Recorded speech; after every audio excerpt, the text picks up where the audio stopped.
Butler, Pennsylvania, July 17th, 1940. The phone rang at 11:47 p.m. Karl Probst was still awake in his cramped Detroit apartment, hunched over a drafting table illuminated by a single desk lamp. At 57, he'd learned to sleep when the work allowed it, which lately meant never. The recession had been cruel to freelance engineers. Companies that once begged for his expertise now responded to his letters with polite silence. The bills piled up faster than the commissions came in. He stared at the telephone, black and insistent in the darkness. No one called this late with good news. "Probst," he answered, voice rough from cigarettes and fatigue. "Karl, it's Frank Fenn from Bantam." Probst's jaw tightened. He knew Fenn, the president of American Bantam Car Company, a failing manufacturer of miniature automobiles in Butler, Pennsylvania. Probst had consulted for them before, back when Bantam still pretended it had a future. That was 2 years ago. Since then, the company had been circling the drain, surviving on fumes and desperation. "Frank, it's nearly midnight. I know, I'm sorry, but Karl, I need you. We all need you." Fenn's voice carried the particular exhaustion of a man who'd spent months watching his life's work disintegrate. "The Army came to us. They want a reconnaissance vehicle, 4-wheel drive, can carry 3 men and a machine gun, has to weigh under 1,300 pounds. Probst lit another cigarette, buying time. "Frank, half the automakers in America could. They sent the specs to 135 companies, Karl. 135. You know how many responded?" Fenn's laugh was bitter. 3. Us, Willys, and eventually Ford. Everyone else took one look at the requirements and walked away. Smart people. "The bid's due Monday morning, 9 a.m. sharp. That's July 22nd. A pause. "Karl, it's Wednesday night. Actually, it's Thursday now." Probst did the math in his head. 4.5 days. They wanted complete engineering drawings, specifications, and cost estimates for a vehicle that didn't exist in 4.5 days. That's insane, Frank. I know. You don't have an engineering department. I know. You're broke. I know. Fenn's voice dropped to something close to pleading. "But Karl, if we don't bid on this, Bantam's finished. We've got maybe 3 weeks of operating capital left. Our factory in Butler employs 42 people, 42 families. This contract could save us." Probst stood, cigarette dangling from his lips, and walked to the window.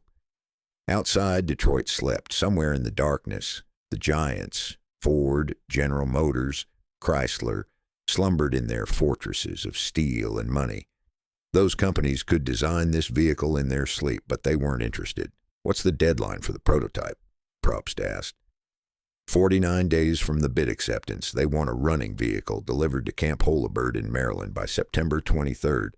7 weeks. 7 weeks to design and build a vehicle the U.S. Army had been trying to develop for 3 years.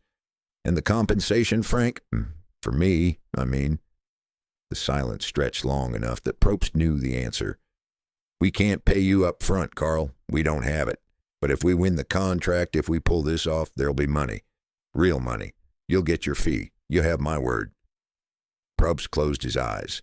His landlord had been patient, but patience had limits. His bank account had perhaps $80 left, maybe 90.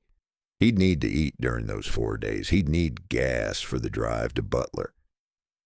"I'm sorry to ask you like this," Fenn continued. "I know it's not fair, but Karl, you're the only man I know who could even attempt this. You designed the Dunk Doo-Doo. You rebuilt the Milburn Electric. You worked for Rio, for Peerless, for... I know my resume, Frank. Then you know you're the best light vehicle man in America. Flattery. Desperation's favorite tool." But Probst also knew something else. Fenn was right. If this reconnaissance car was going to be small, nimble, and light, it would require someone who understood the physics of compact vehicles. The big companies built tanks masquerading as sedans. Probst built efficiency. He crushed his cigarette in an overflowing ashtray. "Karl," Fenn's voice was small. "Are you still there?" Before Probst could answer, he heard another voice in the background, muffled, urgent. Then Fenn spoke again, and this time there was something new in his tone. Not hope, exactly. More like the sound of a man playing his final card. "Karl, hold on. Someone wants to speak to you." Static crackled through the line. Probst heard whispers, the sound of the phone changing hands, then a new voice, crisp and authoritative despite the late hour. "Mr. Probst, this is William Knudsen." Probst's spine straightened reflexively. William S. Knudsen, former president of General Motors, current head of the War Production Office, one of the most powerful men in American industry, now serving at President Roosevelt's request to prepare the nation for a war everyone knew was coming. "Mr. Knudsen." Probst's throat felt dry. "I'll be brief, Mr. Probst. I've been briefed on Bantam's situation and on yours. I understand Frank is asking you to work on speculation. I understand that's a significant risk for a man in your position." Knudsen's voice was measured, each word deliberately placed. "But I want you to understand something. This vehicle the Army needs, it's not a luxury. It's not a peacetime experiment. We're watching Europe burn. France has fallen. Britain's on the ropes. When we enter this war, our boys are going to face an enemy that's faster, more mobile, and better mechanized than anything we fielded in the last war." Probst said nothing. In the background of his apartment, his radio, left on low, murmured news of German bombers over London. "The Army needs this vehicle, Mr. Probst, and frankly, between you and me, they need it from someone who isn't Ford or Willys or any of the big boys who think they already know everything." Knudsen paused. "They need someone hungry enough to make the impossible possible. Someone who understands that war doesn't care about your production schedule or your profit margin. Mr. Knudsen, I appreciate. This is important to the country, Mr. Probst. Forget your office. Forget your bills. If you pull this off, and I know you can, we'll see that you get some money. You have my word on that." The line went quiet except for the faint hum of long-distance static. Probst looked down at his drafting table. Spread across it were drawings for a lawnmower redesign, a job that paid $60 and was 3 weeks overdue. Honest work, safe work, irrelevant work. He thought about the news footage he'd seen at the cinema. German panzers racing through Poland, through France, unstoppable. He thought about the British soldiers trapped at Dunkirk, abandoned on beaches while the Luftwaffe circled like vultures. He thought about Churchill's voice on the radio, gravelly and defiant. "We shall fight on the beaches. We shall fight in the streets." "When do you need me in Butler?" Probst heard himself ask. Fenn's voice returned, breathless. "Now. Tonight. Can you leave tonight?" Probst glanced at the clock. Nearly midnight. Butler was 300 miles away, maybe 6 hours if he drove straight through. He'd arrive around sunrise. "I'll be there by morning," Probst said. "Have coffee ready." He hung up before either man could thank him, before he could reconsider, before common sense could reassert itself. He stood alone in his apartment, surrounded by the detritus of a freelance life. Incomplete drawings, unpaid invoices, a half-eaten dinner gone cold on a plate. Then Karl Probst packed his drafting tools, grabbed his coat, and walked out the door. He didn't know it yet, but he'd just agreed to redesign warfare for $200 and a handshake. Butler, Pennsylvania, July 18, 1940, 6:23 a.m. The American Bantam factory squatted on the edge of Butler like a monument to failure. 3 stories of red brick, windows thick with grime, a smokestack that hadn't produced smoke in weeks. The building had been erected with optimism during better times, back when Sir Herbert Austin thought Americans might embrace tiny British cars. They hadn't. The Depression finished what bad marketing started. Probst's Ford Coupe rattled to a stop in the gravel lot. He'd driven through the night, stopping only once for gas and a bathroom at a service station outside of Youngstown. His eyes burned, his back ached. The coffee he'd bought in Ohio sloshed acidic in his stomach. But his mind was already working. The factory door opened before he could knock. Frank Fenn stood in the threshold, tie loosened, sleeves rolled up, looking like he'd aged 5 years since Probst had last seen him. Behind him, the factory floor stretched into shadow, rows of silent machinery, empty workbenches, the ghost of an assembly line that once built miniature sedans nobody wanted. "You came," Fenn said, and the relief in his voice was almost embarrassing. "I said I would." Probst stepped inside. The factory smelled of machine oil and rust and something else. the particular scent of a dying business. "Where can I work?" Fenn led him past the dormant production floor to a small office that had once belonged to the plant manager. Someone had cleared the desk and set up a drafting board, ancient, scarred, but serviceable. A fresh pot of coffee steamed on a filing cabinet. Next to it sat a stack of papers. "These are the Army specification," Fenn said, tapping the documents. "Everything they sent us. Wheelbase, ground clearance, weight, load capacity, all of it." Probst picked up the top sheet and scanned it. His expression didn't change, but something cold settled in his chest. The Army wanted a vehicle that could carry a crew of 3 plus 600 pounds of equipment, navigate 18-inch vertical obstacles, ford 18-inch deep streams, climb a 60-degree grade, achieve speeds from 3 to 50 mph, feature 4-wheel drive with a 2-speed transfer case, include a fold-down windshield, weigh no more than 1 or 300 pounds. That last specification was physically impossible. Probst had spent 30 years building vehicles. He knew the math. A 4-wheel drive train alone weighed over 400 pounds. Add the engine, transmission, chassis, body, wheels, and suddenly you were looking at 2,000 pounds minimum. "They want the moon," Probst said quietly. "Can you give it to them?" Probst set down the specifications and looked at Fenn. Really looked at him. The man's hands trembled slightly. Coffee or nerves, impossible to say. Behind him, through the office window, Probst could see the factory floor. In one corner, 3 men were already working. One was feeding a drawing into a blueprint machine.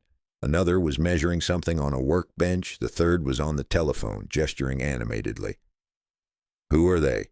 Probst asked. "Harold Christ. He's our chief engineer, or what passes for one. Next to him is Chet Hempling, our best mechanic. The one on the phone is Ralph Turner. Fenn paused. "He's a damn good improviser." Probst nodded slowly. A skeleton crew. But they were here, at dawn, working. "They've been here all night," Fenn added. "Ever since I told them you might come. Christ has some preliminary sketches, nothing formal, but ideas. He thinks we can adapt some parts from our existing cars. Turner's already calling suppliers about axles and transfer cases." "And the bid?" Probst asked. "Monday morning, you said?" 9 a.m. at the Quartermaster Corps office in Baltimore. 4 days from now. 72 hours, really, because we'll need time to get there." Probst poured himself coffee. It was terrible. Overboiled, bitter, probably sitting in that pot for hours. He drank it anyway.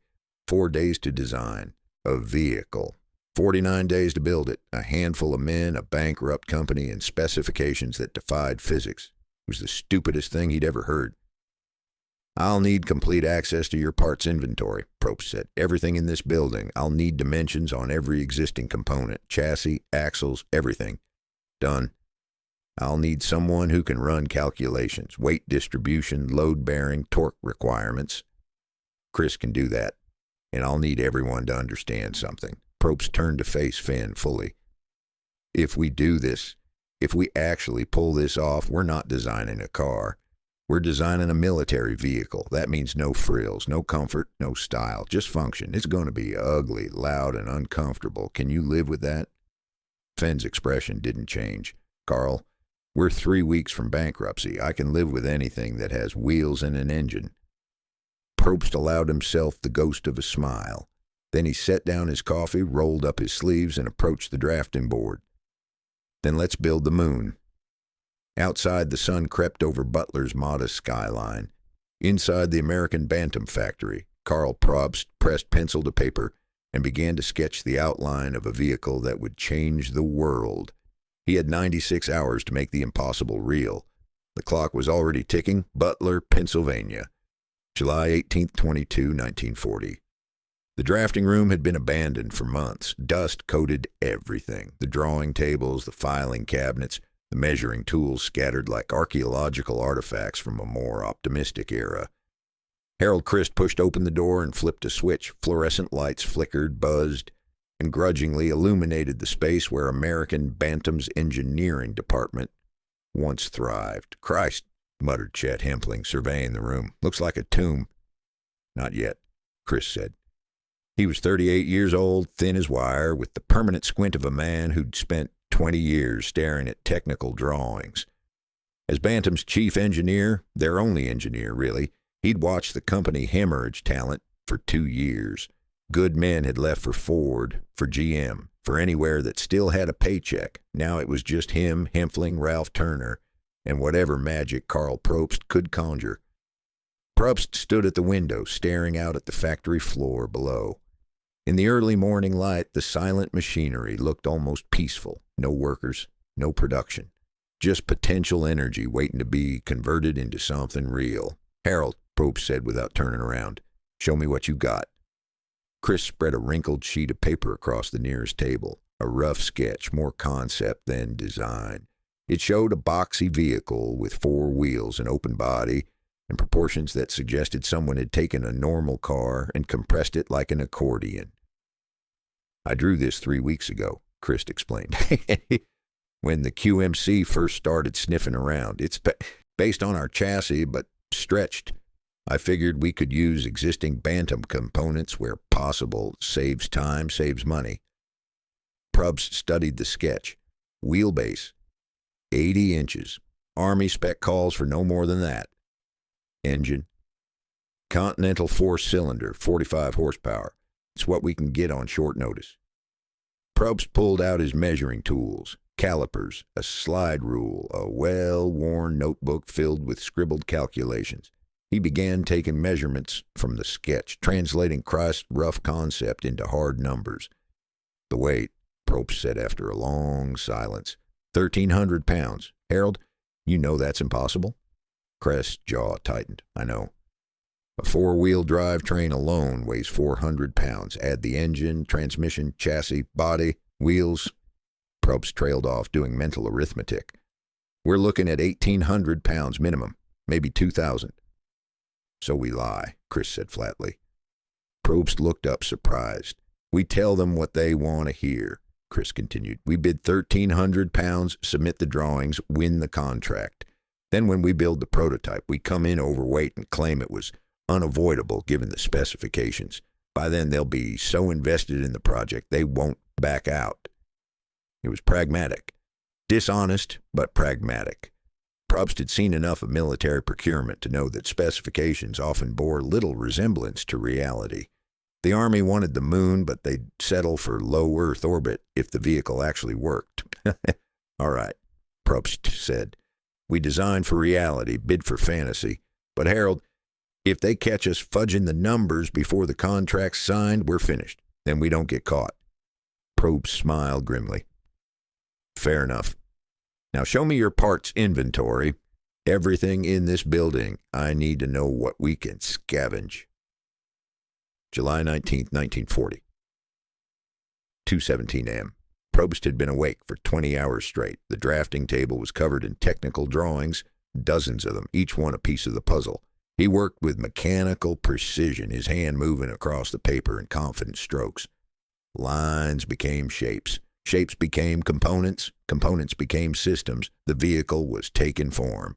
Ralph Turner appeared with fresh coffee, steam rising in the cool night air. "You should sleep." "I will. Later." Probst didn't look up. "Did you reach Spicer?" "Yeah. They can supply the transfer case and axles. 4-wheel drive setup, 2-speed reduction. But Karl, they want payment up front. Bantam's credit is..." Turner searched for a diplomatic word. "Not good. Tell them we'll have a government contract by Monday. Tell them William Knudsen personally vouched for this project." Probst finally looked up. "And Ralph, don't take no for an answer. We need those parts, or this whole thing's academic."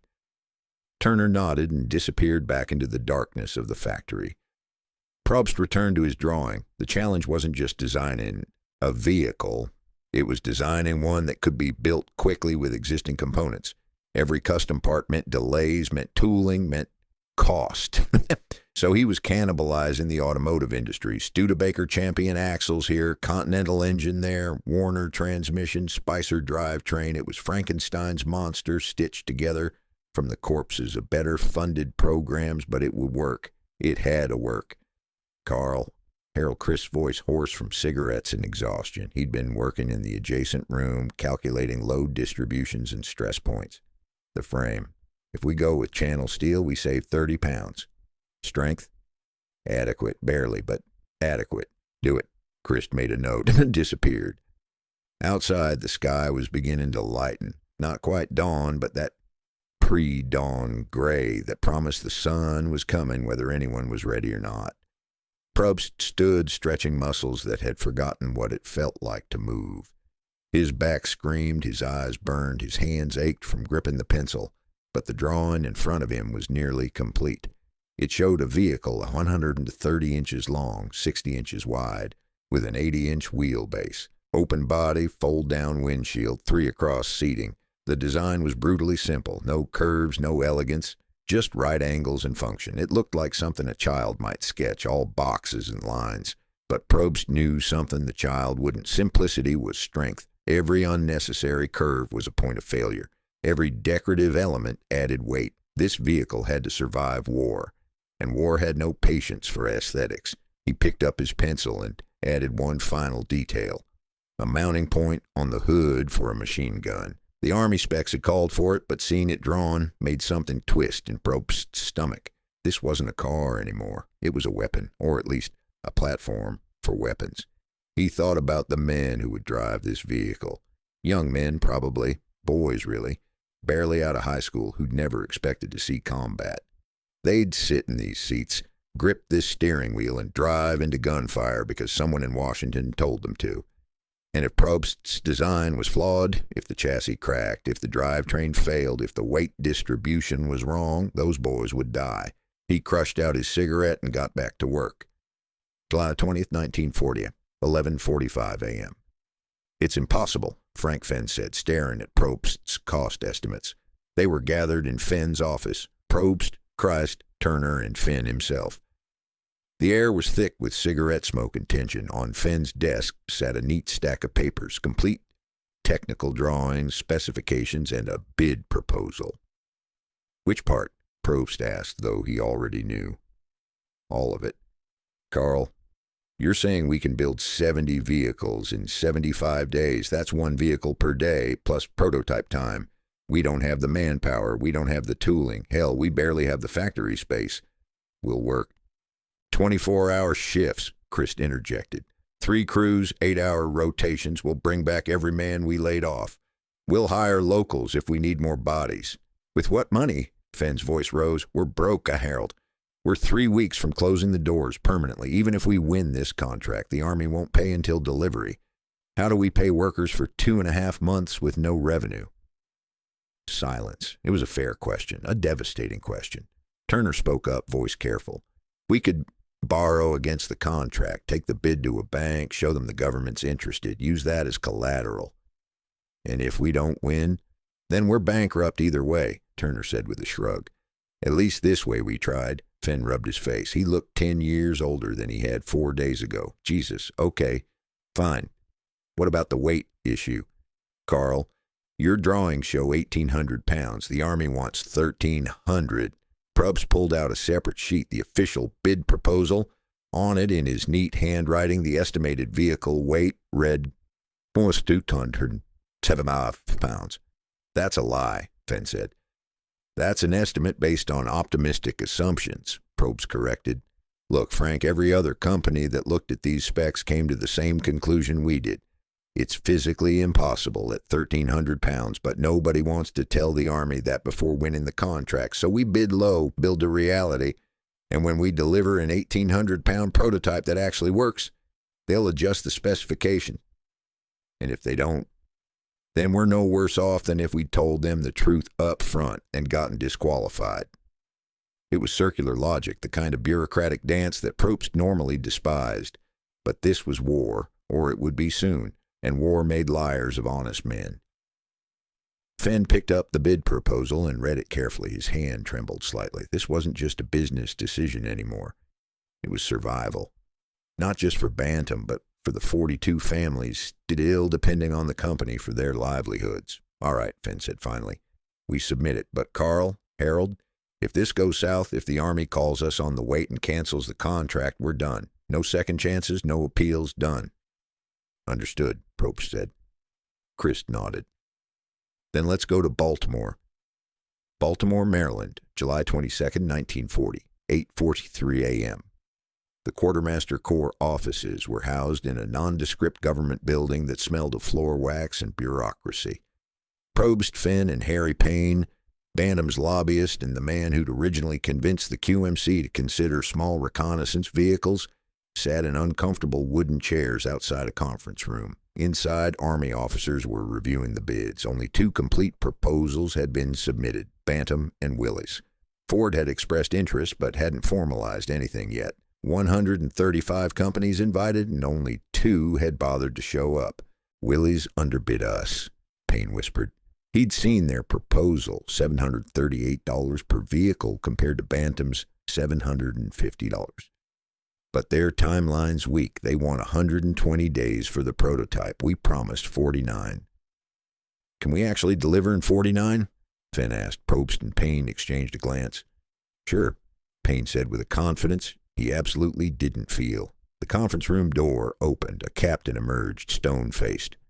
American Bantam Car Company? They stood as one. Come in, gentlemen. The conference room was spare and military. Long table, American flag in the corner, framed photograph of President Roosevelt on the wall. 5 officers sat behind the table, ranging from captain to colonel. Their expressions revealed nothing. Probst placed his portfolio on the table. Complete technical drawings, specifications, material lists, cost breakdowns, everything the Army had asked for and more. The colonel in the center, name tag read laws, picked up the drawings and studied them. His eyes moved systematically across the page, a trained engineer parsing the lines. This is impressive work, Laws said after a long silence. These were completed in 5 days, sir, Probst replied. 5 days. Laws looked up. Mr. Probst, I've been in the Army for 22 years. I've overseen vehicle procurement for the last 8. In my experience, engineering drawings of this quality take months. How did you accomplish this?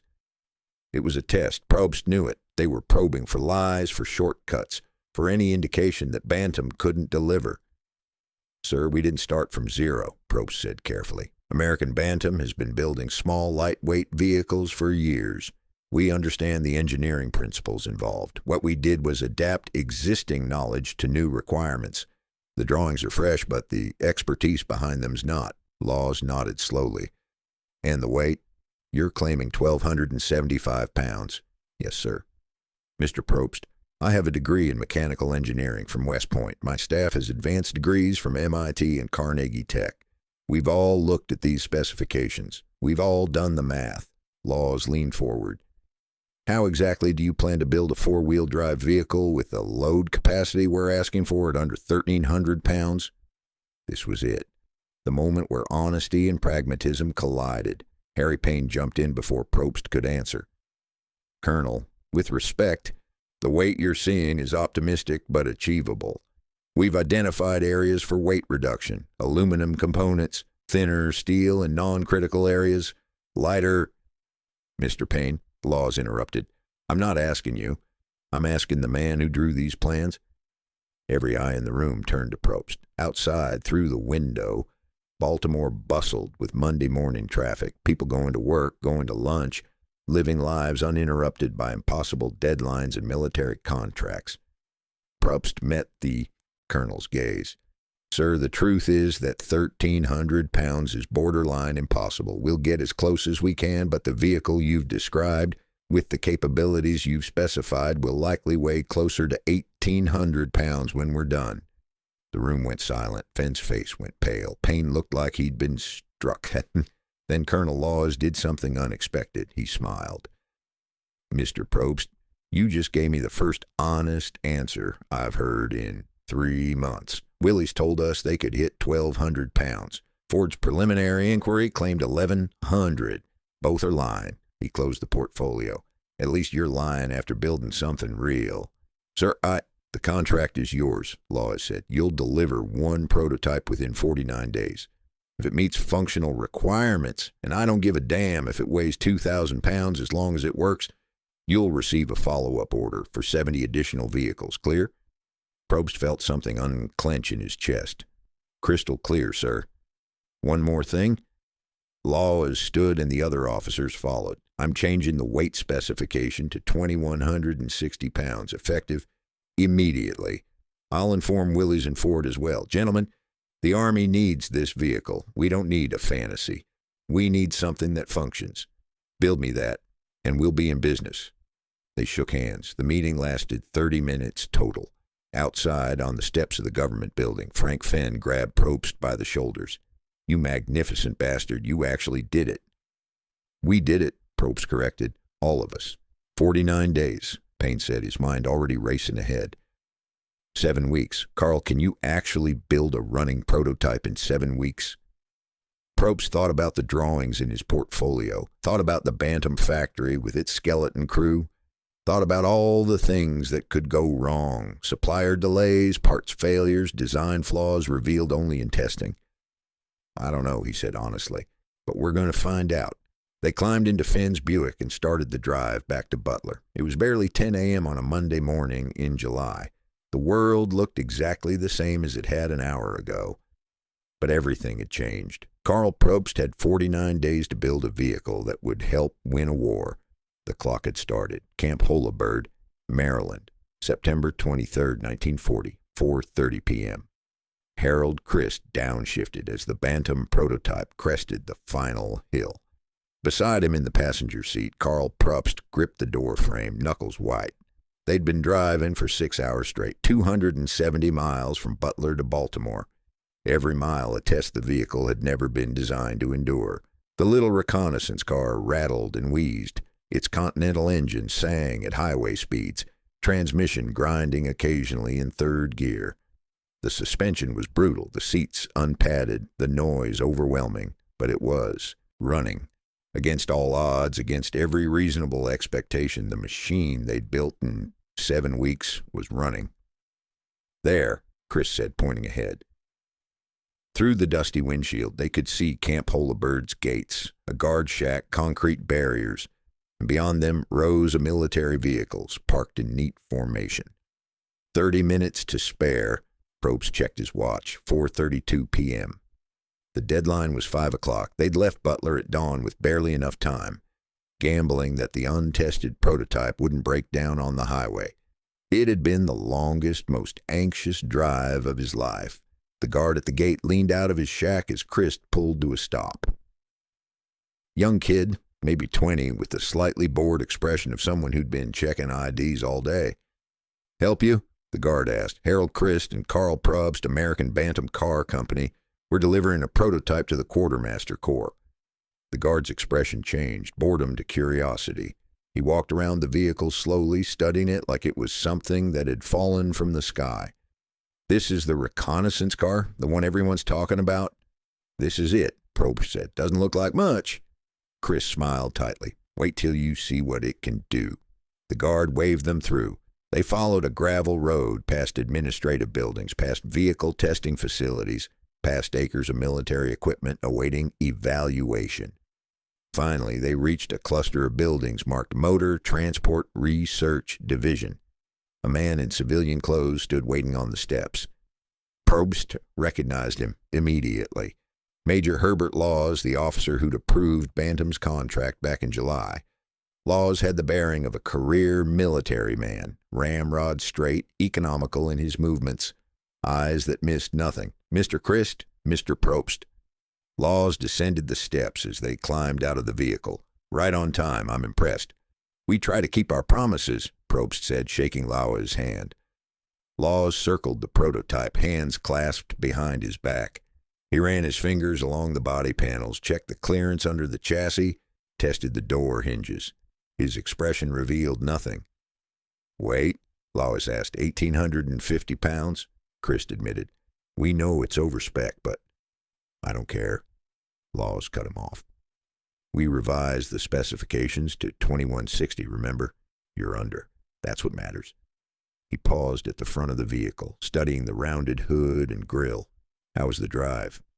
"Long," Probst said, "but she never quit. Engine ran hot near Harrisburg, but we backed off the speed and she cooled down. Transmission's solid, steering's responsive. Good." Laws pulled out a pocket notebook and made several notations. We'll start formal testing tomorrow morning, 6 a.m., but right now I want to see what this thing can do informally. Follow me." They drove the prototype around back of the research facility where Laws directed them to a dirt track carved into the hillside. It wasn't a track, really. More like an obstacle course designed by someone who genuinely hated vehicles.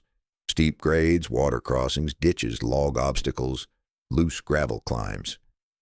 "Take her through," Laws said, climbing into the passenger seat beside Chris. What followed was 30 minutes of mechanical violence. Chris drove the Bantam through challenges that would have destroyed a civilian car.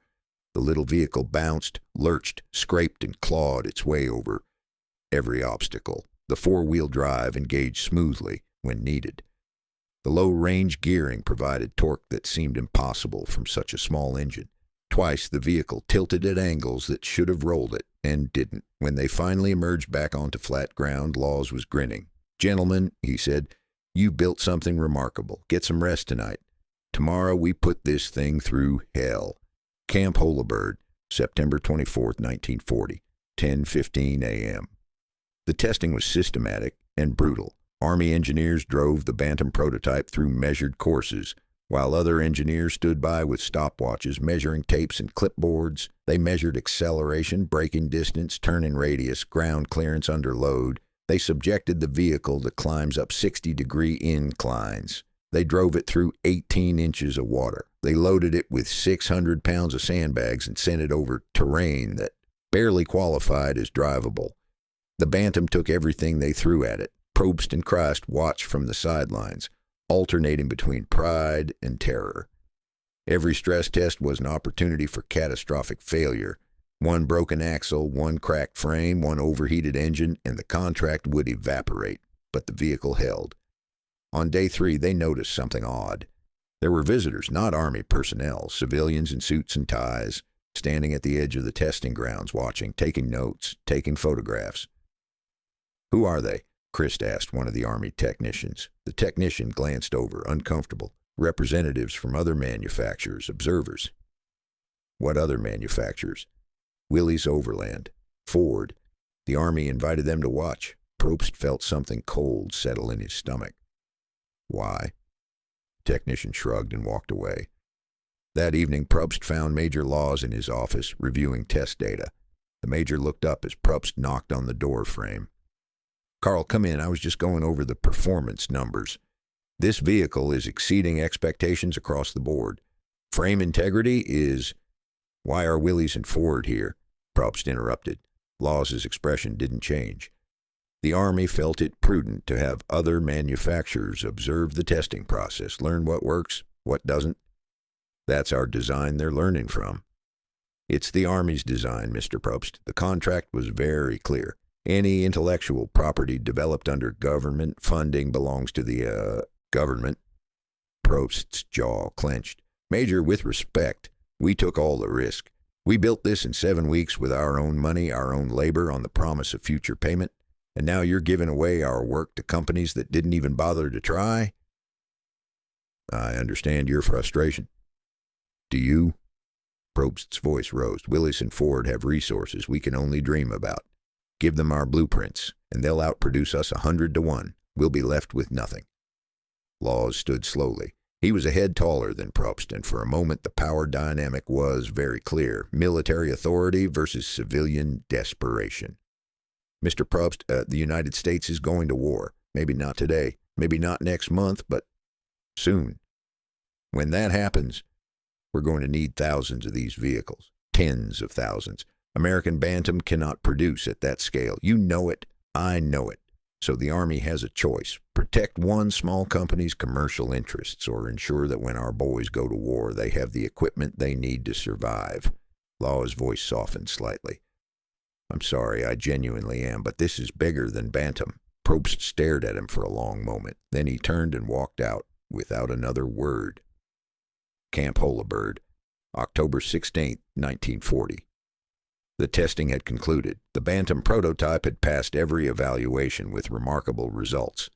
Probst and Chris drove back to Butler carrying a report that praised the vehicle in every measurable category, with one crucial exception. Engine torque insufficient, for maximum load conditions under sustained grade climbing. It was a minor notation buried in pages of positive feedback. But it was there, like a seed planted for future complications. As they crossed into Pennsylvania, cries finally broke the silence that had dominated the drive. They're going to give them everything, aren't they? The blueprints, the specifications, all of it. Yes, Probst said quietly. So what do we do? Probst stared out at the rolling hills of western Pennsylvania. Somewhere out there, young men were already training for a war that would define their generation. Those men would need vehicles. They would need what he'd built. We build the next 70, Probst said. We build them better than the prototype. We prove that Bantam can deliver, and maybe if we're very lucky, the Army will remember who took the risk when no one else would. But even as he said it, Probst knew the truth. The game was already over. The moment those Willys and Ford representatives had walked onto Camp Holabird, the moment they'd been given access to years of Bantam's expertise condensed into 7 weeks of desperate innovation, the outcome had been decided. Bantam had won the battle. They'd built the first Jeep. They'd proven the concept. They'd delivered on an impossible deadline. But they were about to lose the war. Toledo, Ohio, November 11th, 1940. Delmar Barney Roos stood in the Willys-Overland factory, hands on his hips, surveying the prototype that had taken his team less than 2 months to build.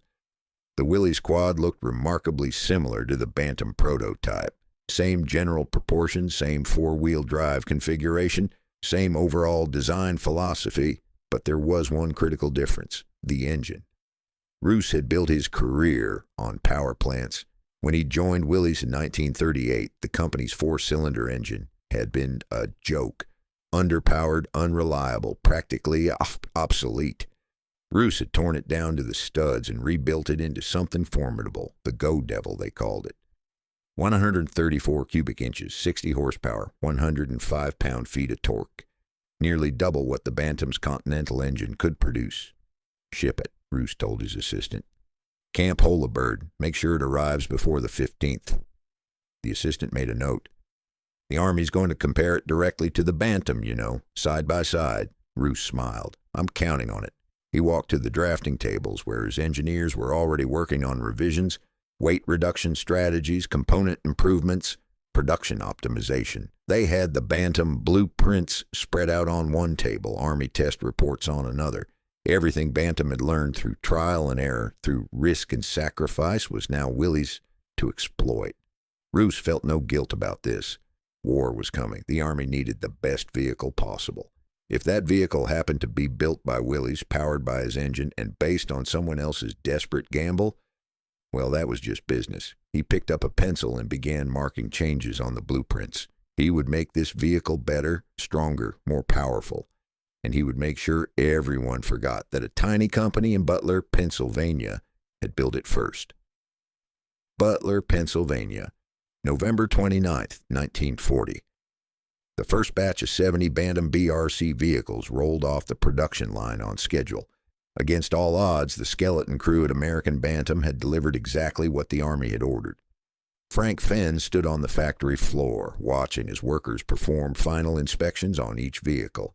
They looked more refined than the prototype. Flat hoods instead of rounded, improved cooling systems, reinforced frames. Every lesson from Camp Holabird had been incorporated. Karl Probst stood beside him, hands in his pockets, expression unreadable. We did it, Fenn said. 70 vehicles, on time, on spec. Yes, Probst said. So why don't you look happy? Probst pulled out a telegram he'd received that morning. It was from a supplier, Spicer Manufacturing, the company that made the four-wheel drive components. The message was brief and devastating. Unable to fulfill future Bantam orders. Capacity committed to Willys and Ford contracts. Regret any inconvenience. Fenn read it twice. They can't do this. We have a government contract. They can. Probst interrupted quietly. The Army told Spicer they need 1,500 vehicles. From each manufacturer, Bantam, Willys, and Ford. But Spicer can't tool up for such small runs. They need economies of scale, so they told the Army they'll supply Willys and Ford, but not us. Why not us? Because we're the smallest. Because we're expendable. Because the Army has already decided that when the big orders come, The real production runs, they're going to Willys and Ford. Finn slumped against a workbench. So that's it? We built the first Jeep. We proved the concept. We delivered on every promise, and now we're just done? Probst looked out across the factory floor. 42 workers, most of them men he'd worked alongside for the past 4 months. Good people, hard-working people, who'd believed that delivering on the impossible would save their jobs. Not done, Probst said finally. The Army will throw us some consolation contracts, trailers maybe, components, enough to keep the lights on. But the Jeep, he gestured to the 70 vehicles lined up for shipment. That belongs to Willys now. He didn't add what he was thinking, that in a few years history would forget American Bantam entirely, that Willys would claim credit for inventing the Jeep, that Karl Probst's name would be absent from the plaques and the museums and the textbooks, that he'd designed the vehicle that would help win World War II. And his reward would be $200 in oblivion. But he'd known that since Camp Holabird, since the moment he saw those Willys representatives taking notes, since Major Laws had looked him in the eye and said, "This is bigger than Bantam." He'd known. He just hadn't wanted to believe it. "Come on," Probst said to Finn. "Let's get these vehicles shipped. The Army's waiting." They walked back into the factory together, two men who'd accomplished the impossible and lost everything anyway. Outside, the November wind carried the first hints of winter. Somewhere in Toledo, Willys-Overland was gearing up for mass production. Somewhere in Dearborn, Ford was doing the same. And in Butler, Pennsylvania, the birthplace of the Jeep, American Bantam was already becoming a footnote. Toledo, Ohio, October 1938. Barney Roos stood in the engine testing bay at Willys-Overland Motors watching a 30-year-old 4-cylinder engine destroy itself on the dynamometer. The noise was excruciating, metal grinding against metal, bearings screaming, the whole assembly vibrating like it wanted to tear itself from its mountings. At 3,400 RPM, 22 hours into the endurance test, the engine seized with a sound like a gunshot.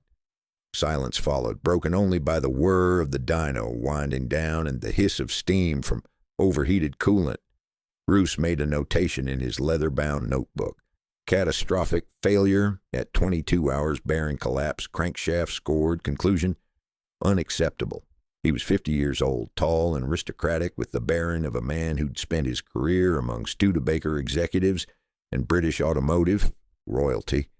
His resume read like a who's who of American engineering: Locomobile, Marmon, Pierce Arrow. 11 years as chief engineer at Studebaker, he'd designed straight 8 engines that powered presidential limousines. He'd consulted for the Roots Group in England, and now he was here in Toledo, working for a company that was barely solvent, trying to resurrect an engine that should have been retired in 1930. Ward Canaday, Willys-Overland's president and major shareholder, appeared in the doorway. He was shorter than Roos, stockier, with the hard eyes of a man who'd clawed his way up through newspaper advertising before buying control of a dying car company. "Well," Canaday asked. "It failed," Roos said flatly.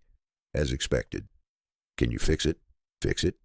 "Ward, this engine was designed for the 1926 Whippet. It makes 30 horsepower when it's new and 48 when we cheat on the dyno. It has no pressurized lubrication. The crankshaft isn't balanced. The bearings are bronze bushings from the Stone Age, and the valve train belongs in a museum." Roos gestured at the smoking wreckage. "This isn't an engine. It's a death wish." Canaday's jaw tightened. "So we need a new engine." "Yes. How much will that cost? To design from scratch, $500,000, maybe more.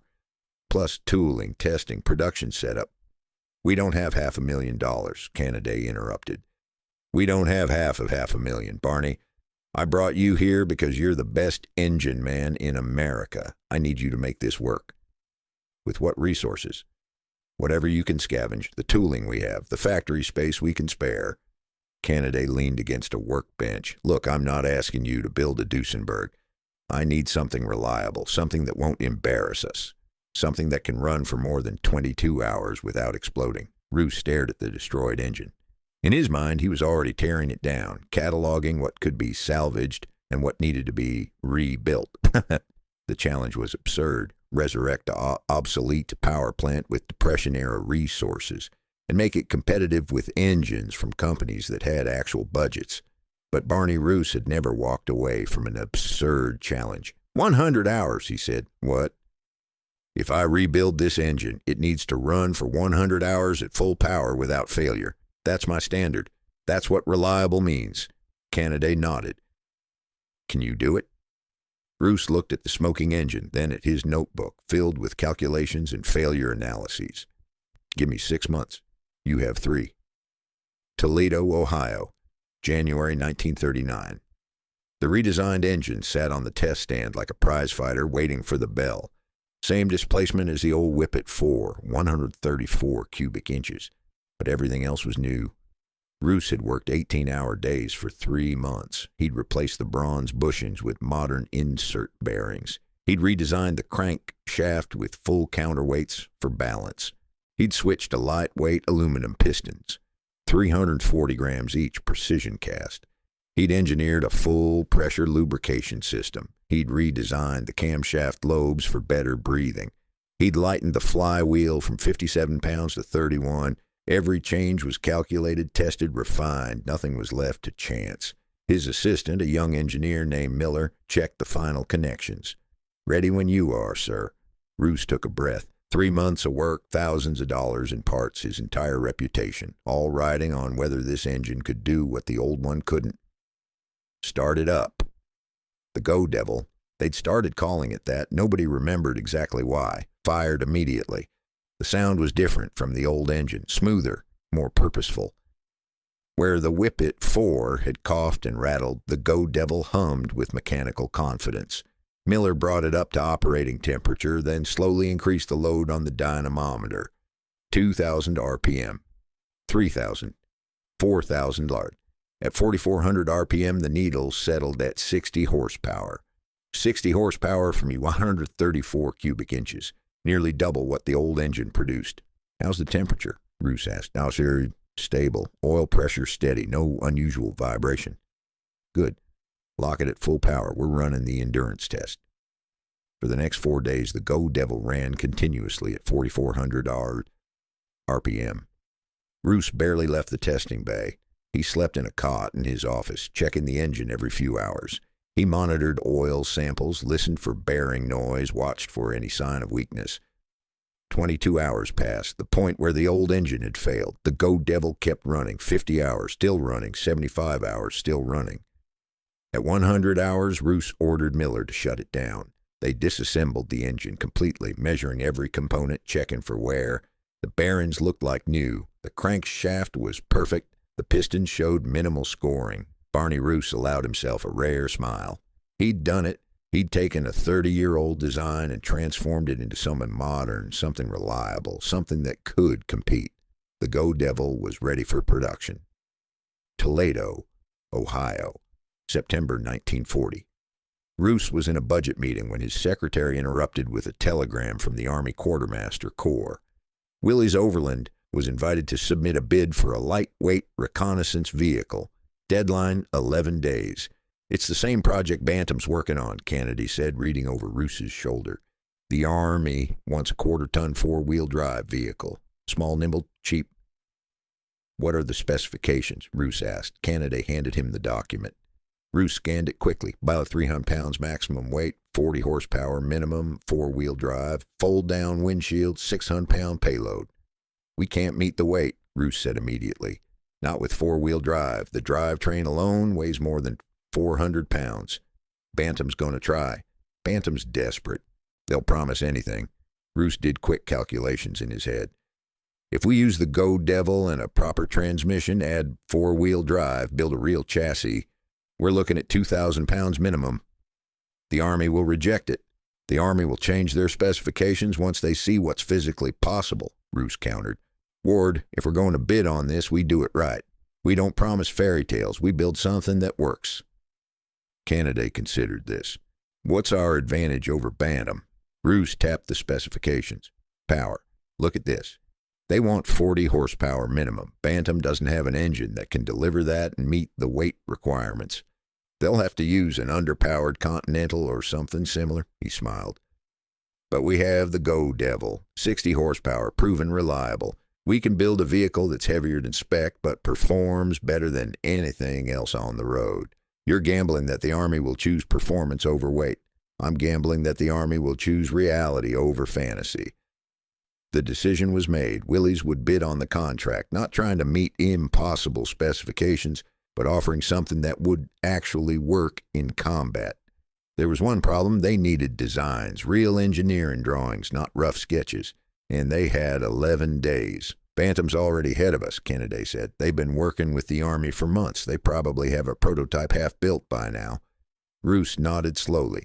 Then we wait. We let them prove the concept, and when the Army sees what actually works, we'll be ready to build it better. It was cynical. It was pragmatic. It was survival.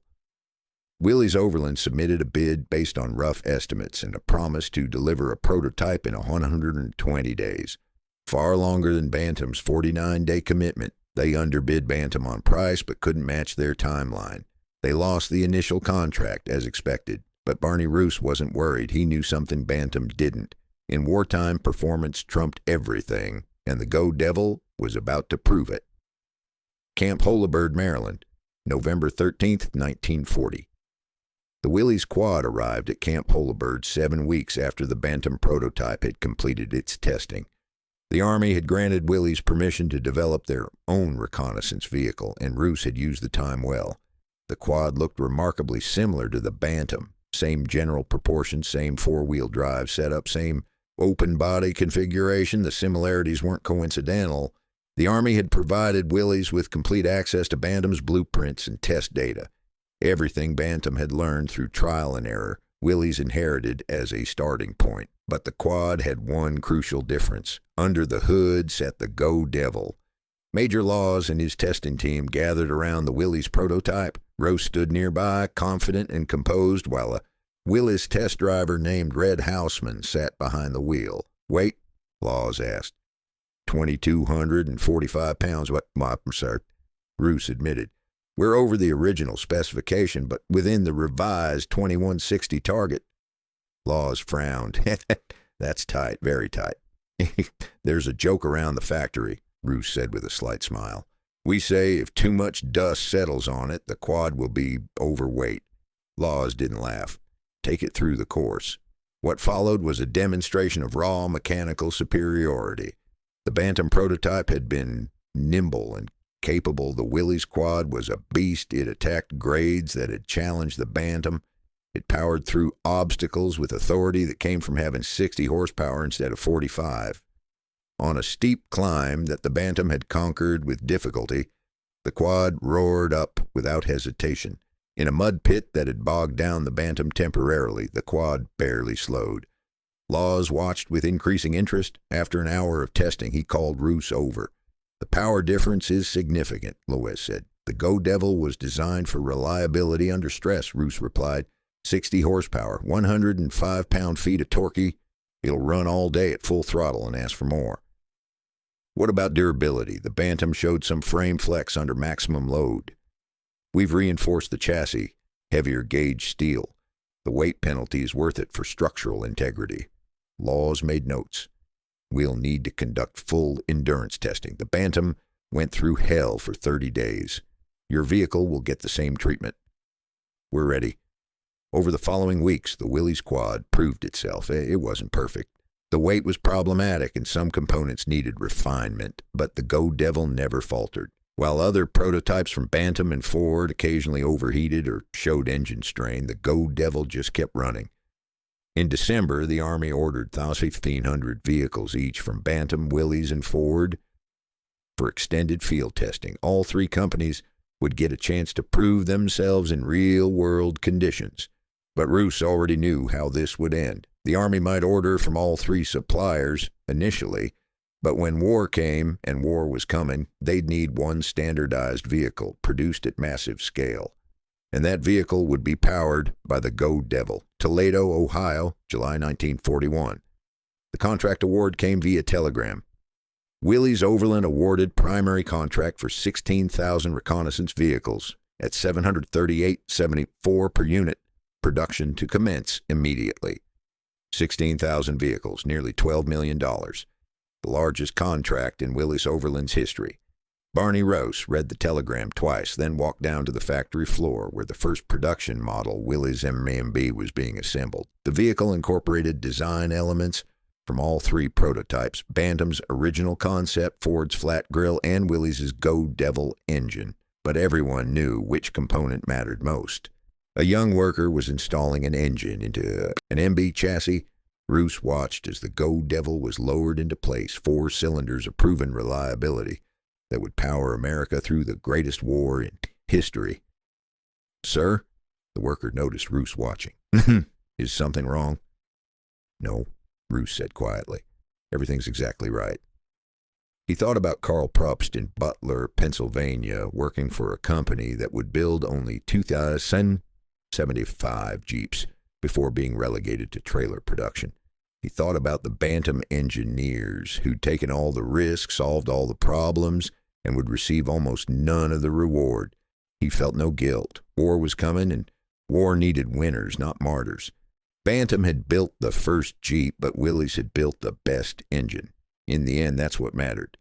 The Go Devil would power 640,000 Jeeps before the war ended. It would carry soldiers from Normandy to Berlin, from Guadalcanal to Tokyo. It would become the heartbeat of Allied mobility, the mechanical soul of American victory. And everyone would remember that a Willys engine had won the war. History, Barney Roos understood, belonged to those who delivered, not to those who dreamed first. Normandy, France. June 6, 1944, 6:47 a.m. The landing craft's ramp dropped into 3 feet of cold Atlantic water, and Sergeant Tom Callahan drove the Jeep straight into chaos. Salt water flooded the floorboards. The engine coughed once, a moment of pure terror, then caught and roared. Behind him, 3 privates held onto the roll bar as the vehicle lurched forward through the surf toward Omaha Beach. Machine gun fire stitched the water around them. Mortars exploded in geysers of sand and shrapnel. Men screamed, bodies floated face down in the foam. The beach was a killing field, and Callahan had orders to get his Jeep and its radio equipment to the bluffs. "Go, go, go," someone shouted. The Jeep's tires found purchase on wet sand. 4-wheel drive engaged automatically, all 60 horsepower of the Go Devil engine pushing them forward. They passed a burning Sherman tank, swerved around a crater, bounced over debris that might have been equipment or might have been human remains. A shell exploded 20 yards to their left. The blast wave nearly flipped them, but the low center of gravity, that obsessive weight distribution Karl Probst had calculated 4 years ago in Butler, Pennsylvania, kept the Jeep upright. They made it to a concrete bunker at the base of the bluffs. Callahan killed the engine. His hand shook as he grabbed the radio. "Command, this is Baker 7. We're on the beach. Repeat, we're on the beach." The Jeep sat there, engine ticking as it cooled, water dripping from the chassis. It had driven through the Atlantic Ocean and survived the most heavily defended coastline in Europe. It would not be the last impossible thing it would do that day. Guadalcanal, Solomon Islands, October 13th, 1942. Lieutenant Commander French Moore crouched beside his modified Jeep, watching Japanese shells walk across Henderson Field. The bombardment had been going on for 3 hours. The entire island shook. Moore's Jeep wasn't standard issue. He'd personally redesigned it, converting the back into a litter carrier that could hold 4 wounded men. The modifications were crude: welded metal frames, canvas stretchers, a redesigned suspension to absorb shock on rough terrain. But it worked. In the past month, his ambulance Jeep had evacuated 217 wounded Marines from forward positions to field hospitals. It could navigate terrain that would bog down a regular ambulance, and it was fast enough to outrun mortar fire, usually. A shell landed 50 yards away. Shrapnel pinged off the Jeep's hood. "Doc!" A Marine came running through the smoke. "We got casualties at the river crossing, at least 6 men down, maybe more." Moore grabbed his medical kit and climbed behind the wheel. No time for fear, no time for doubt. Just drive. The Jeep roared to life. That reliable Go Devil engine that never seemed to quit, and Moore aimed it toward the front line, through mud that would have trapped a larger vehicle, over fallen logs that would have high-centered anything with less ground clearance, past positions where Japanese snipers waited in the jungle darkness. 15 minutes later, he arrived at the river crossing. 6 Marines lay in various states of injury. Moore triaged quickly, loaded the worst cases first. 3 men on stretchers, one sitting up in the passenger seat, holding pressure on his own leg wound. The return trip was slower, more careful. Every bump could tear open a wound, every sharp turn could throw a man from his stretcher. But the Jeep's suspension, designed by engineers who'd never seen combat but understood physics, distributed the load evenly. They made it back to the field hospital. All 6 Marines survived. Moore sat in his Jeep afterward, hands still gripping the steering wheel, and allowed himself one moment of exhaustion. Then he started the engine again. There were always more wounded. North Africa. Libya. March 1943. The British SAS patrol had been behind enemy lines for 3 weeks. 4 Jeeps, 16 men, operating in the vast emptiness of the Libyan desert. Their mission: harass Rommel's supply lines, destroy fuel depots, create chaos. Captain David Sterling checked his map by moonlight. They were 200 miles from friendly lines, deep in territory controlled by the Africa Corps. Failure meant capture or death. Success meant driving those 200 miles through enemy patrols, minefields, and trackless desert. "Mount up," Sterling said quietly. The SAS Jeeps were heavily modified. Twin Vickers K machine guns mounted front and rear, extra fuel cans strapped to every available surface, stripped of anything unnecessary. They looked like something from a Mad Max fever dream, bristling with weapons and ammunition. But underneath the modifications, they were still Willys MBs, the same vehicle that had been designed in a bankrupt factory in Pennsylvania. The same engine that Barney Roos had refined on a Toledo test stand. The same chassis that had carried Marines through Pacific jungles and American soldiers through French hedgerows. The Jeep started on the first try. They always did. For 6 hours, they drove through darkness across terrain with no roads, no landmarks, nothing but sand and scrub and the occasional German patrol that had to be evaded or eliminated. The Jeeps navigated by compass in dead reckoning, their drivers trusting the vehicles to handle whatever the desert threw at them. At dawn, they crossed back into Allied territory. 4 Jeeps, 16 men, all accounted for. Behind them, 3 German fuel dumps burned. Sterling patted the hood of his Jeep as they rolled into camp. Right then. Not bad for a quarter-ton truck. Burma, India-China Theater. August 1944. The Lado Road stretched through jungle that wanted to kill everything in it. Mud, monsoon rains, disease, Japanese ambushes. It was perhaps the worst place on earth to operate vehicles. Private James Chen drove his Jeep through conditions that would have destroyed a civilian car in minutes. The road, calling it a road was generous, was a river of mud carved through dense vegetation. Temperatures exceeded 100 degrees. Humidity approached 100%. Every metal surface bred rust. Every mechanical component fought against corrosion. But the Jeep kept going. Chen's job was communications. He carried radio equipment between forward positions and command posts, maintaining the tenuous links that kept the Allied advance coordinated. Sometimes he drove 30 miles in a day. Sometimes he drove 100. The distances didn't matter. What mattered was that messages got through. Today, he'd been driving for 6 hours through mud so deep it reached the Jeep's axles. The vehicle crawled forward in 4-wheel low, engine screaming, all 105 pound-feet of torque, forcing the wheels to turn. An American engineer stood by the side of the road, watching. As Chen passed, the engineer shook his head in amazement. "That thing shouldn't be able to do what it's doing," the engineer called out. Chen grinned. "Tell that to the Jeep." He drove on. Another 10 miles to go. The Jeep would make it. It always did. Germany, Battle of the Bulge, December 1944. Corporal Mike Sullivan huddled beside his Jeep in waist-deep snow, trying to keep the engine from freezing. The temperature had dropped to -15. The Battle of the Bulge was 2 days old, and chaos reigned across the Ardennes. Sullivan's Jeep had been modified with a winterization kit, engine blankets, a radiator surge tank, heavier oil.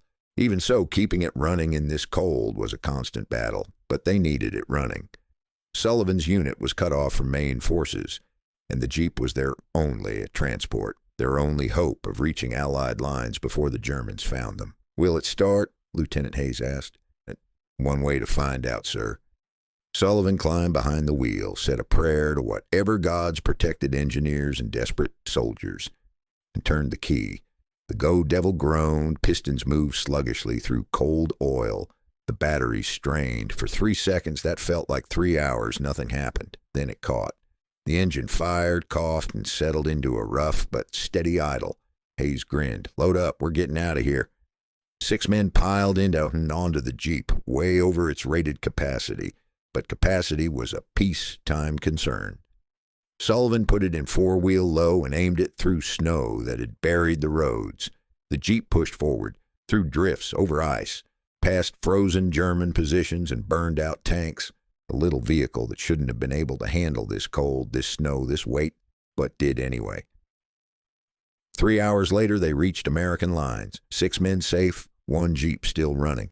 Sullivan patted the hood one more time before climbing out. "Good girl. Knew you'd make it." Washington, D.C., May 1945. General Dwight Eisenhower stood before a gathering of war correspondents, accepting congratulations on the German surrender. Someone asked him about the equipment that had made victory possible. Eisenhower didn't hesitate. "In my opinion, the 4 most vital weapons we had in winning the war in Europe were the C-47, the bulldozer, the 2.5-ton truck, and the Jeep." He paused, remembering Jeeps on the roads of France, on the beaches of Sicily, and the frozen forests of Belgium. The Jeep particularly, it went everywhere, did everything. It was as faithful as a dog, as strong as a mule, and as agile as a goat. General George Marshall, Chief of Staff, added his own assessment. "The Jeep is America's greatest contribution to modern warfare." Neither man mentioned American Bantam Car Company. Neither mentioned Karl Probst's 7 weeks of desperate engineering. Neither mentioned that the vehicle they were praising had been built first by a company too small to produce it at scale. They mentioned Willys. They mentioned Ford. They mentioned the 640,000 Jeeps that had been produced. The story, as history would remember it, had been sanitized, simplified, made into a narrative of American industrial might, triumphing through Willys-Overland's engineering genius. But somewhere in Butler, Pennsylvania, in a factory that now built trailers and torpedo parts, a few men knew the truth. And in a Detroit apartment, Karl Probst read the newspaper reports and said nothing. He'd designed a vehicle that helped save the world. History would forget his name, but the Jeep would live forever. Dayton, Ohio, August 25, 1963, 3:17 p.m. Karl Probst stood at his bedroom window, watching children play in the street below. A Sunday afternoon in late summer, the kind of day when the world pretended nothing was wrong, when families went to church and came home to pot roast in the comfortable illusion of permanence, was 79 years old. The cancer had been eating him from the inside for 8 months. The doctors had given him pills for the pain, but the pills only dulled the physical agony, and they did nothing for the other kind. On his bed lay the original drawings, the ones he'd completed in July 1940 in Butler, Pennsylvania, 23 years ago, well, a lifetime ago. The paper had yellowed, the pencil lines faded, but the design was still clear. Wheelbase dimensions, suspension geometry, drivetrain configuration, weight distribution calculations. The blueprint for a vehicle that had helped win World War II. Probst walked to his desk and opened the bottom drawer. Inside was a small wooden box. He opened it. Inside were 2 $100 bills, crisp, new, never spent. His payment for designing the Jeep, $200. He'd received it in 1941, 18 months after delivering the drawings. Frank Finn had driven to Detroit personally to hand it over, apologetic and embarrassed. "It's all we can afford, Karl. The company's barely surviving, but when things turn around..." Things never turned around. Not for Bantam, not for Probst. He sat on the edge of his bed, the drawings spread before him, his hands, once steady enough to draft blueprints with mechanical precision, trembled slightly. Age, disease, exhaustion, or maybe just the weight of knowing. Flashback, Butler, Pennsylvania, December 1941. The last Bantam Jeep rolled off the production line on December 31st, 1941. Vehicle number 2675. After that, the factory converted entirely to trailer production and torpedo components. The Jeep that Bantam had invented, the vehicle that Karl Probst had designed, would now be built exclusively by Willys and Ford. Probst stood on the factory floor, watching workers disassemble the Jeep production line. Machinery being moved, tools being relocated, the infrastructure of innovation being repurposed for something else. Harold Criss stood beside him, hands in pockets. $2,675, Criss said quietly. That's our contribution out of $640,000. More than $600,000 by the time the war ends, Probst corrected. Maybe $700,000. None with our name on them. No. They stood in silence. Around them, the factory continued its transformation. Bantam would survive the war, building trailers, building components, staying in business, but the Jeep was gone. Did you hear? Criss asked him. Willys is advertising the Jeep as their invention. Full-page ads in Life magazine. Willys builds the mighty Jeep. Not a word about Bantam. Probst had seen the ads. He'd seen the newsreels showing Willys factories producing thousands of Jeeps. He'd seen the press coverage crediting Willys engineers with creating the vehicle that was winning the war. Let them take credit, Probst said finally. The boys overseas don't care who designed it. They care that it works. You don't believe that? No, but it's easier to say than the truth. The truth was that Karl Probst had accomplished something remarkable. Designed a vehicle in 7 weeks that would become the most iconic military machine in history, and would receive almost nothing in return. Not money, not recognition, not even a footnote in the official histories. Just $200 in the knowledge that he'd done the impossible when everyone else said it couldn't be done. Flashback. Washington, D.C., 1948. The Federal Trade Commission hearing room was formal and bureaucratic. Karl Probst sat in the witness box, 65 years old now, retired from active engineering work, called to testify in a case about who had the right to claim they'd invented the Jeep. Willys-Overland's lawyers had filed for trademark protection on the name Jeep, claiming they were the vehicle's original inventors. American Bantam had protested. The FTC was investigating. Mr. Probst, the FTC examiner said, you were hired by American Bantam in July 1940 to create design drawings for the reconnaissance vehicle that became known as the Jeep. Is that correct? Yes. And how long did it take you to complete those drawings? 5 days for the initial bid drawings, then approximately 6 more weeks to refine them and build the prototype. And Willys-Overland, when did they enter the competition? They submitted a bid in July 1940, but they didn't have a prototype until November. So Bantam's vehicle came first? Yes. Mr. Probst, in your professional opinion, did Willys-Overland base their design on the work you and American Bantam completed? Probst looked at the Willys lawyers across the room. They stared back, confident and expensive. Yes, Probst said. The Army gave them our blueprints. The resemblance between the Bantam prototype and the Willys Quad is not coincidental. The FTC eventually ruled in Bantam's favor. They declared that American Bantam had invented the Jeep. They forbade Willys from claiming to be the vehicle's originator. But by 1950, Willys had successfully registered the trademark anyway. And in the public imagination, in the history books, in the collective memory of a nation, the Jeep was a Willys invention. Facts, it turned out, were no match for marketing budgets. Dayton, Ohio, August 25, 1963, 4:43 p.m.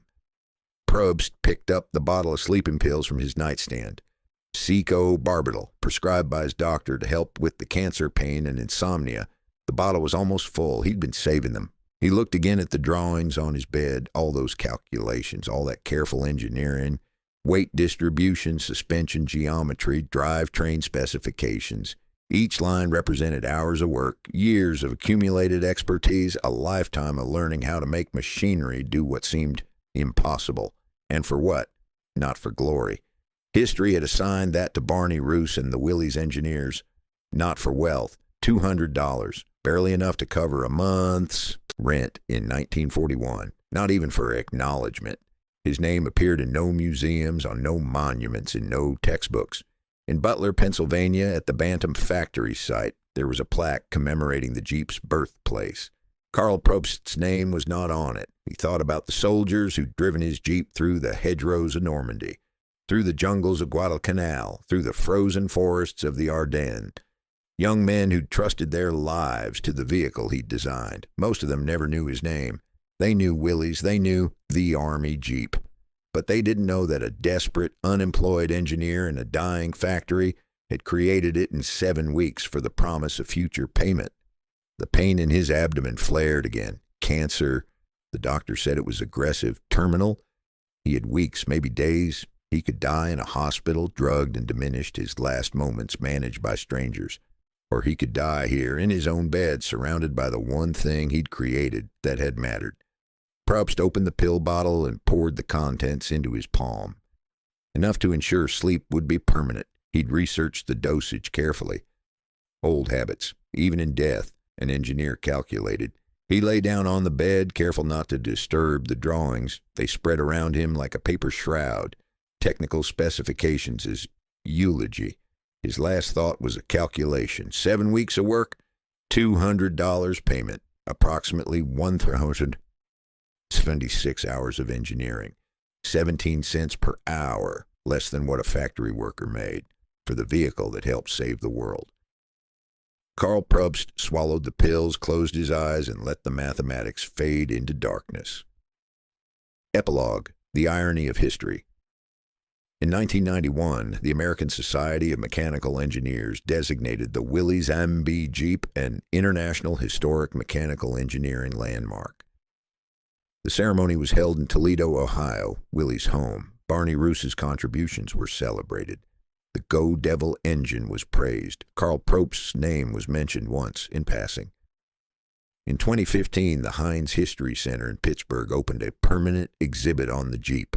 The centerpiece was Bantam Reconnaissance car number 1007, one of the original 70 vehicles.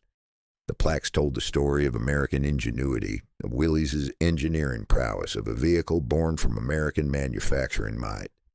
In small text in a corner of one display there was a note: design drawings completed by freelance engineer Karl Probst. No mention of the 7 weeks. No mention of the $200. No mention of the man who'd worked without payment on the promise that patriotism was its own reward. In Butler, Pennsylvania, an annual Bantam Jeep Heritage Festival celebrates the vehicle's birthplace. Thousands of Jeeps gather. Enthusiasts share stories. Historians give talks. Karl Probst's name appears in the program. A footnote, an asterisk in a larger story. The Willys name is everywhere, because history is written by those who produce at scale, not those who dream first. History is written by those with marketing departments and press releases, and the resources to control the narrative. History is written by winners. And Karl Probst died in a rented apartment in Dayton, Ohio, with $200 in a box and original drawings on his bed, knowing that he'd designed greatness and would be remembered by almost no one. The Jeep lived forever. Its creator died forgotten. That was the price of genius in America. 1963, 17 cents an hour, and eternal obscurity. The math, as always, was precise.